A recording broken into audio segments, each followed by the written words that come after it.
Introduction. Hello, Radha. Where are you coming from? I went to the movie hall to watch a 3D movie. A 3D movie? What is that? 3D means three-dimensional. We wear special glasses to watch that movie. What is the difference between a two-dimensional figure and a three-dimensional figure? Come, I will tell you everything about the two-dimensional and the three-dimensional figures. Objectives. At the end of this session, you will be able to define two-dimensional and three-dimensional shapes, show the different views of a three-dimensional object, understand polyhedron, understand the concept of Euler's formula.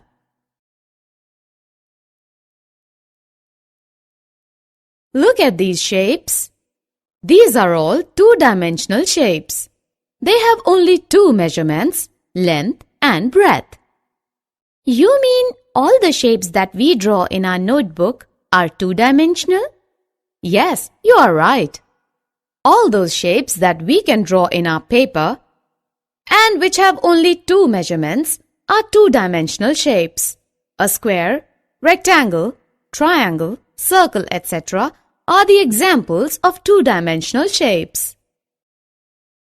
What are three-dimensional shapes?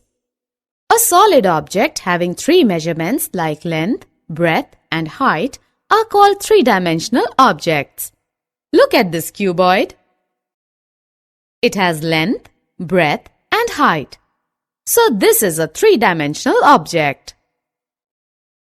The cylinder, cone, etc. are the three-dimensional figures. Rita, let's play a game now. You know about the two-dimensional and the three-dimensional shapes. I will show you some shapes. You will tell me their name and their type. Okay, I'm ready. These are all the shapes. This is square and this is two-dimensional. This is a cone and is three-dimensional.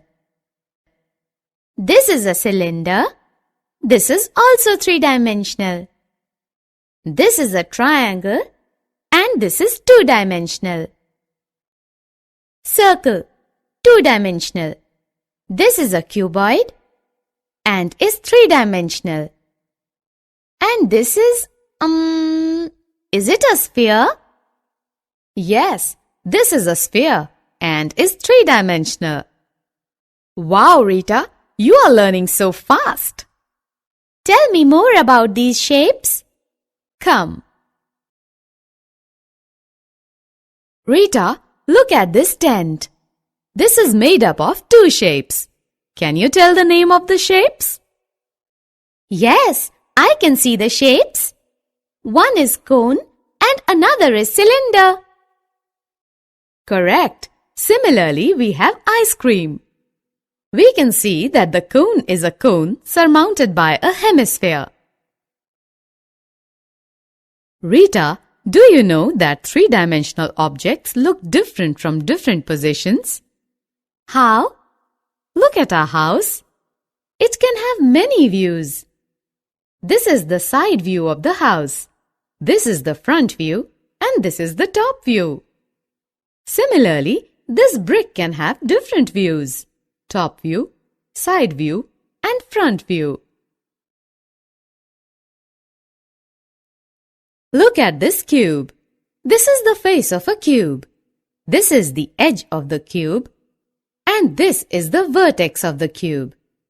An edge is a line segment where the faces meet, and the vertices are the points where the edges meet.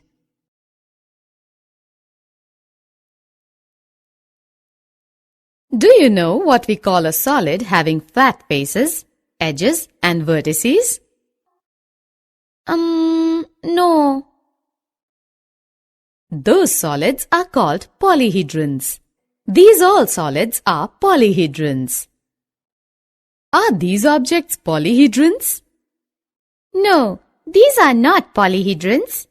You are right. These are not polyhedrons because they do not have flat faces. If the same number of faces meet at each vertex, then the polygon is said to be a regular polyhedron.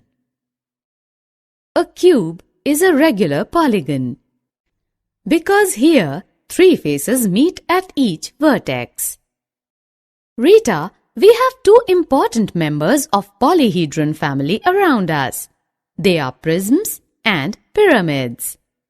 A prism is a polyhedron whose base and top are congruent polygons and whose other faces, that is, lateral faces, are parallelograms in shape. On the other hand, a pyramid is a polyhedron whose base is a polygon of any number of sides and whose lateral faces are triangles with a common vertex. If you join all the corners of a polygon to a point not in its plane, you get a model for pyramid. If F stands for number of faces, V stands for number of vertices, and E stands for number of edges, then the Euler's formula is F plus V is equal to E plus 2. That is, F plus V minus E is equal to 2.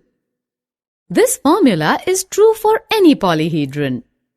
If number of vertices and number of edges of a polyhedron is given, then we can find the number of faces of that polyhedron using Euler's formula. And if number of faces and number of vertices are given, then can we find the number of edges? The 2 values are given. Then we can find the third value using Euler's formula. Here is an example. Summary. Let us summarize what we have learned. Recognizing 2D and 3D objects. Recognizing different shapes in nested objects. 3D objects have different views from different positions. For any polyhedron, F plus V minus E is equal to 2, where F stands for number of faces, V stands for number of vertices, and E stands for number of edges. This relationship is called Euler's formula.